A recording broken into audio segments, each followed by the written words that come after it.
Ici, il s'agissait de savoir si des droites étaient parallèles grâce à leurs équations réduites. Donc pour que deux droites soient parallèles, dans la propriété du cours, la dernière propriété, on a vu qu'il faut que les deux coefficients directeurs des droites soient égaux. Donc pour ça, c'est très simple. Quand on a l'équation réduite, il suffit de chercher le coefficient directeur et de voir s'il est bien égal au coefficient directeur de la droite suivante. Dans ce cas-là, elles seront parallèles. Et s'il n'est pas égal, alors elles ne seront pas parallèles, ce qui veut dire qu'elles seront forcément séquentes. Soit deux droites sont parallèles, soit à un moment donné, elles vont se couper et donc elles sont séquentes. Il n'y a pas d'autre solution. À moins que ces deux droites soient confondues l'une dans l'autre, mais dans ce cas-là, on dira aussi qu'elles sont parallèles.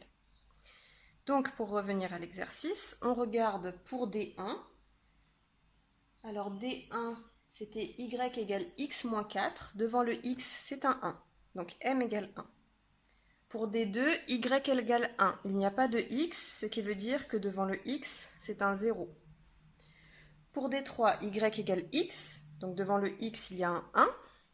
Donc déjà, D1 et D3 ont le même coefficient directeur, elles sont parallèles. Pour D4, y égale moins 2. Il n'y a pas de x, ce qui veut dire que devant le x, c'est un 0. D2 et D4 sont parallèles. Pour D5, y égale 2x plus 4 sur 2 moins x. Alors là, 2x plus 4 sur 2, c'est pareil que 2x sur 2 plus 4 sur 2. C'est-à-dire c'est pareil que x plus 2. Et comme on a x plus 2 moins x, x moins x, ça fait 0. Donc ça veut dire qu'il y a un 0 devant le x, il n'y a pas de x.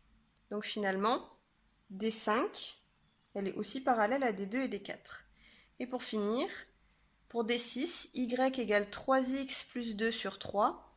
3x plus 2 sur 3, c'est 3x sur 3 plus 2 sur 3. Et 3x sur 3, c'est 1x. Donc devant le x, il y a un 1. Donc finalement, D1, D3, D6 sont parallèles. D2, D4, D5 sont parallèles.